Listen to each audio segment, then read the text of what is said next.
পৰশুৰাম সঁচাকৈয়ে ভগৱান আছিল নে?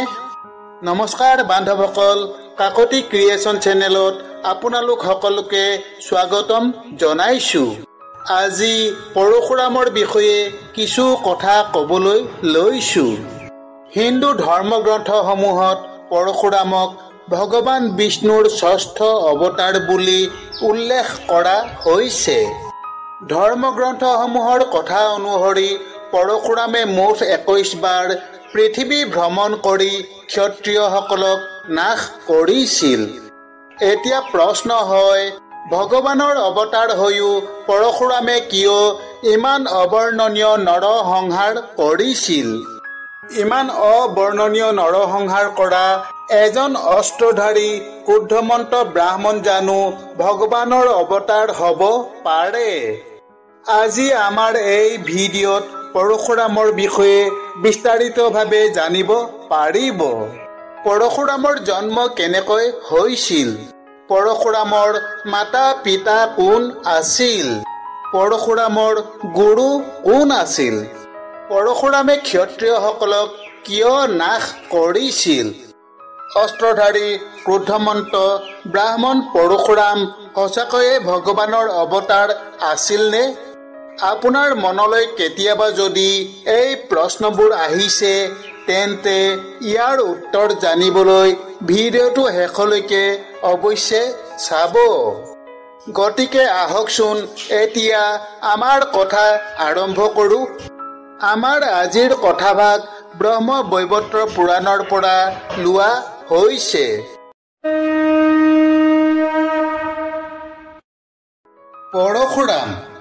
পৰশুৰাম এজন অস্ত্ৰধাৰী উগ্ৰ প্ৰকৃতিৰ ব্ৰাহ্মণ আছিল।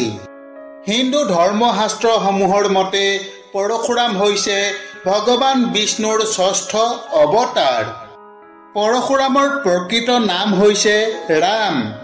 পিছে হাতত পৰশু অৰ্থাৎ কুঠাৰ ধাৰণ কৰি থকা কাৰণে নাম হয় পৰশুৰাম। সপ্তৰ্ষিসকলৰ মাজৰ এজন ঋষি ভৃগুৰ বংশধৰ হোৱা বাবে পৰশুৰামক ভাৰ্গৱ পৰশুৰাম বুলিও কোৱা হয়। পৰশুৰামৰ পিতৃৰ নাম আছিল যমদগ্নি আৰু মাতৃ আছিল ৰেণুকা। পৰশুৰামে ককাক ঋষিক মুনি আৰু পিতা যমদগ্নিৰ পৰা বেদ তথা অন্যান্য ধৰ্মশাস্ত্ৰৰ শিক্ষা প্ৰাপ্ত কৰিছিল। পিতৃ যমদগ্নিৰ মোমায়েক ৰাজৰ্ষি বিশ্বামিত্ৰ আৰু ভগৱান শিৱৰ পৰা পৰশুৰামে অস্ত্ৰ শস্ত্ৰৰ শিক্ষা প্ৰাপ্ত কৰিছিল। পিছে পৰশুৰামেনো কিয় পৃথিৱীখন ক্ষত্ৰিয়হীন কৰিবলৈ লৈছিল? কথা অনুসৰি এবাৰ মাহিষ্মতিপুৰৰ ৰজা কাৰ্তবীৰ্যাৰ্জুন অৰ্থাৎ সহস্ৰাৰ্জুন অথবা সহস্ৰবাহু বহুতো সৈন্য সামন্ত লগত লৈ চিকাৰ কৰিবলৈ গৈছিল। চিকাৰ কৰি ঘূৰি আহোঁতে ৰজা সহস্ৰাৰ্জুন সৈন্যসহ ঋষি যমদগ্নিৰ আশ্ৰমত উপস্থিত হ'ল। ঋষিয়ে মাতা কামধেনুৰ সহায়ত সৈন্যসহ ৰজা সহস্ৰাৰ্জুনক সুমিষ্ট ভোজনেৰে আপ্যায়িত কৰিলে। কামধেনু মাতাৰ চমৎকাৰ দেখি সহস্ৰাৰ্জুনে ঋষি যমদগ্নিৰ পৰা কামধেনু মাতাক পাবলৈ বাঞ্ছা কৰিলে। কিন্তু ঋষি যমদগ্নিয়ে কামধেনু মাতাক দিবলৈ মান্তি নহ'ল। তেতিয়া সহস্ৰাৰ্জুনে যুদ্ধত শক্তি বাণ মাৰি ঋষি যমদগ্নিক বধ কৰিলে। সেই সময়ত পৰশুৰাম পুষ্কৰ তীৰ্থত আছিল। পিতৃৰ মৃত্যু সংবাদ পাই পৰশুৰাম ততালিকে আশ্ৰমত উপস্থিত হ'ল। আশ্ৰমত উপস্থিত হৈ পৰশুৰামে মাতা ৰেণুকাক সুধিলে, হে মাতা, মোৰ পিতাৰ মৃত্যু কেনেকৈ হ'ল?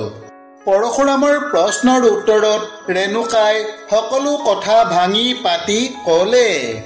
মাতৃৰ মুখে সকলো কথা জানিব পাৰি পৰশুৰামে পৃথিৱীৰ পৰা ক্ষত্ৰিয় বংশ নিঃশেষ কৰাৰ প্ৰতিজ্ঞা কৰিলে।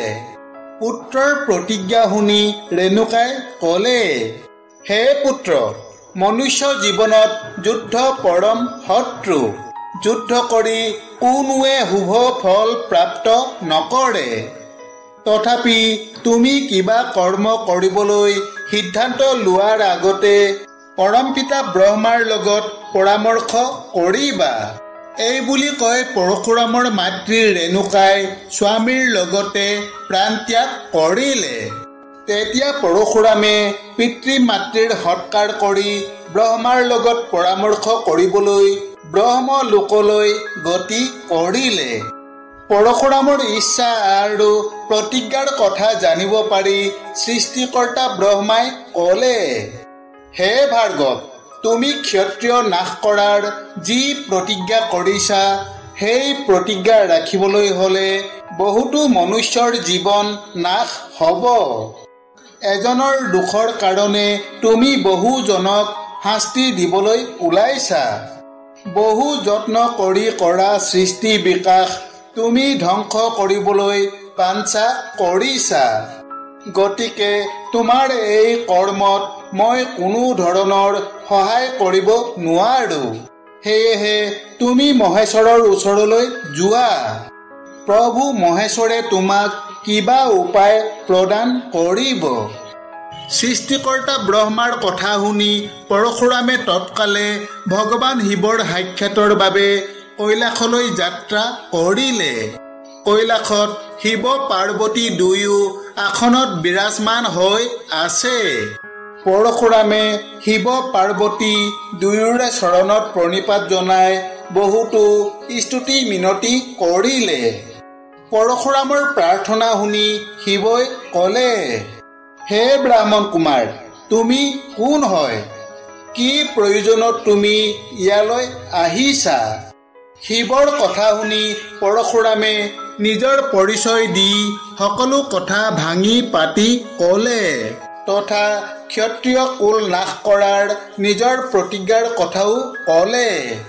পৰশুৰামৰ কথা শুনি পাৰ্বতীয়ে ক'লে, হে ভৃগুৰাম, সমস্ত ক্ষত্ৰিয় কুল নাশ কৰিম বুলি তুমি যি প্ৰতিজ্ঞা কৰিছা সেয়া উচিত নহয়। পৰম বিষ্ণু ভক্ত সহস্ৰাৰ্জুনক নিধন কৰিবলৈ কাৰো সাধ্য নাই। আৰু মোৰ বিদ্যমানে স্বয়ং মহাদেৱেও সহস্ৰাৰ্জুনক বধ কৰিব নোৱাৰে। গতিকে তুমি এই দুৰাকাংক্ষা ত্যাগ কৰি ঘৰলৈ ঘূৰি যোৱাগৈ। পাৰ্বতীৰ মুখে এনে কথা শুনি নিজৰ প্ৰতিজ্ঞা পূৰ্ণ নহ'ব বুলি জানি পৰশুৰামে প্ৰাণত্যাগ কৰিবলৈ ওলাল। তেতিয়া ভগৱান শিৱই কৃপা কৰি পৰশুৰামক ব্ৰহ্মাস্ত্ৰ, পাশুপাত অস্ত্ৰ, নাগপাশ আদি বিভিন্ন অস্ত্ৰৰ লগতে বৈষ্ণৱ অস্ত্ৰ তথা বিষ্ণু মন্ত্ৰ প্ৰদান কৰিলে আৰু সহস্ৰাৰ্জুনক নিধন কৰিব পৰা বৰ প্ৰদান কৰিলে। পৰশুৰামক ক্ষত্ৰিয় সংহাৰ কৰাৰ পৰা বিৰত থাকিবলৈ সৃষ্টিকৰ্তা ব্ৰহ্মা, ভগৱান বিষ্ণু, ভগৱান শিৱ, দেৱী পাৰ্বতী আদি সকলৰ লগতে নিজৰ মাতা ৰেণুকায়ো বাধা প্ৰদান কৰিছিল। কিন্তু প্ৰতিশোধ পৰায়ণ পৰশুৰামে এই সকলৰ বাধা নামানিলে। ভগৱান শিৱৰ পৰা নানান অস্ত্ৰ তথা বৰ প্ৰাপ্ত কৰি পৰশুৰামে ক্ষত্ৰিয় নিধন যাত্ৰা আৰম্ভ কৰি দিলে। পৰশুৰামে প্ৰথমে গৈ পিতৃসন্তা কাৰ্তবীৰ্যাৰ্জুন অৰ্থাৎ সহস্ৰাৰ্জুনক বধ কৰিলে। তাৰ পাছত মুঠ 21 বাৰ ভিন ভিন ৰাজ্যত ঘূৰি পকি অনেক ক্ষত্ৰিয় ৰজাক বধ কৰিলে। কাৰ্তবীৰ্যাৰ্জুন যিহেতু চন্দ্ৰবংশী হৈহয় কুলৰ আছিল, সেয়েহে পৰশুৰামে এই হৈহয় কুলৰ ৰজাসকলক বিশেষভাৱে লক্ষ্য কৰি লৈছিল। এনেদৰে পৰশুৰামে ক্ষত্ৰিয়সকলক নাশ কৰি যাব ধৰিলে। ক্ষত্ৰিয় দেখা পোৱা মাত্ৰেই হাতৰ কুঠাৰেৰে কাটি নাশ কৰে। পৰশুৰাম নামৰ সন্ত্ৰাসৰ পৰা ৰক্ষা পাবলৈ ক্ষত্ৰিয়সকলে য'তে ত'তে লুকাই পলাব ধৰিলে। নাৰী পুৰুষ, বালক বৃদ্ধ, যুৱতী বোৱাৰী, বৃদ্ধা কাৰো ৰক্ষা নাই। গৰ্ভৱতী নাৰীসকলেও ক্ৰোধমন্ত পৰশুৰামৰ নিৰ্দয়ী কুঠাৰাঘাতৰ পৰা ৰক্ষা নাপাইছিল। দয়া মায়াহীনভাৱে পৰশুৰামে মাথো সংহাৰ কৰি গৈছিল। ক্ষত্ৰিয় বংশত জন্ম লোৱাটোৱেই এইসকলৰ অপৰাধ। বহুতো ক্ষত্ৰিয় নাৰীয়ে গোপনে ব্ৰাহ্মণৰ ঘৰত আশ্ৰয় লৈ প্ৰাণ ৰক্ষা কৰিছিল। এনেদৰে পৰশুৰামে 21 বাৰ ঘূৰি পকি সঁচাকৈ পৃথিৱীখন এক প্ৰকাৰ নিক্ষত্ৰিয় কৰি পেলাইছিল। তাৰ পাছত পৰশুৰাম গৈ সৃষ্টিকৰ্তা ব্ৰহ্মাৰ ওচৰত উপস্থিত হৈছিল। তেতিয়া ব্ৰহ্মাই পৰশুৰামক ক'লে, হে ভৃগুৰাম, ভগৱান বিষ্ণুৱেই হৈছে এই সৃষ্টিৰ মূল আধাৰ। বিষ্ণুৰ সেৱা ভক্তি কৰিলে সকলো সাংসাৰিক দুখ কষ্ট তথা পাপৰ পৰা মুক্তি পায়। আৰু এক কথা শুনা, গুৰু তুষ্টে দেৱ তুষ্ট হয়। গুৰু পৰম ব্ৰহ্মস্বৰূপ। তুমি যিহেতু ক্ষত্ৰিয় কুল নাশ কৰি বহু পাপ কৰিছা, গতিকে তোমাৰ গুৰু মহেশ্বৰৰ ভক্তি কৰা। মহেশ্বৰৰ কৃপাত তোমাৰ সকলো পাপ নাশ হ'ব। ব্ৰহ্মাৰ কথা শুনি পৰশুৰাম ভগৱান শিৱৰ সাক্ষাতৰ বাবে কৈলাশলৈ গতি কৰিলে। কিন্তু এইবাৰ কৈলাশত গৈ পৰশুৰাম গণেশৰ মুখামুখি হ'ল। গণেশে পৰশুৰামক শিৱৰ দৰ্শনৰ বাবে ভিতৰলৈ যাব নিদিয়ে। তেতিয়া দুয়োৰে মাজত ভীষণ যুদ্ধ লাগিল। পৰশুৰামৰ কুঠাৰাঘাতত গণেশৰ এটা দাঁত ছিন্ন হৈ পৰিল। তেতিয়াৰ পৰাই গণেশ একদন্ত হৈ পৰিল। গণেশৰ ওপৰত পৰশু প্ৰহাৰ কৰা কথা জানিব পাৰি মাতা পাৰ্বতীয়ে মহাকালীৰ ৰূপ ধাৰণ কৰি পৰশুৰামক মৃত্যু দণ্ড দিবলৈ সাজু হ'ল।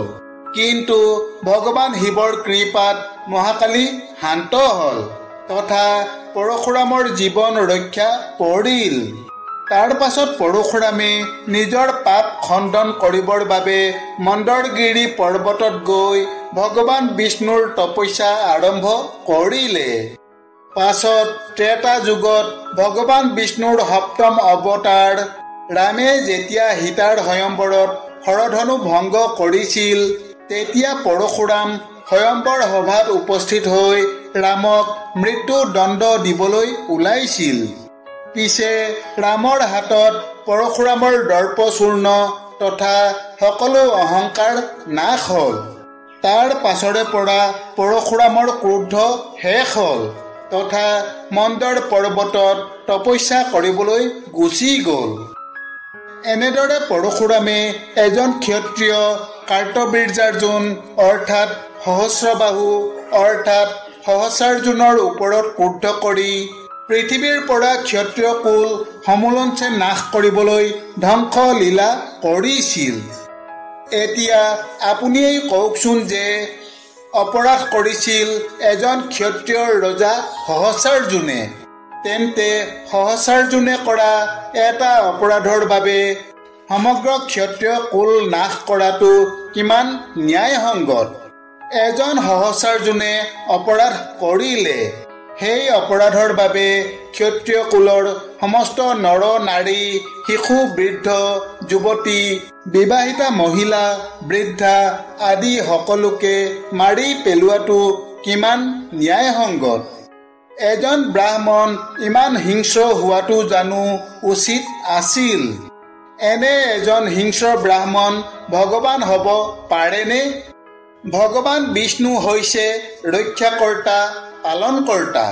তেন্তে ক্ষত্ৰিয় কুলৰ সমস্ত নৰ নাৰী শিশু বৃদ্ধ যুৱতী বিবাহিতা মহিলা বৃদ্ধা আদি সকলোকে কোনো বিচাৰ বিবেচনা নকৰাকৈ হত্যা কৰা এজন হিংস্ৰ ব্ৰাহ্মণ ভগৱান বিষ্ণুৰ অৱতাৰ হ'ব পাৰেনে? আপুনি নিজেই বিচাৰ কৰি চাওক। বান্ধৱসকল, এয়াই হৈছে ভগৱান বিষ্ণুৰ ষষ্ঠ অৱতাৰ পৰশুৰামৰ বিষয়ে এক চমু কথা। আশা কৰোঁ আজিৰ কথা আপোনাৰ নিশ্চয় ভাল লাগিল। ভিডিঅ'টো শেষলৈকে চোৱাৰ বাবে আপোনালৈ থাকিল অনেক আন্তৰিক ধন্যবাদ। আপোনালোক সকলোৱে কুশলে থাকক আৰু আমাৰ ভিডিঅ' চাই থাকক। ধন্যবাদ। জয় শ্ৰীকৃষ্ণ।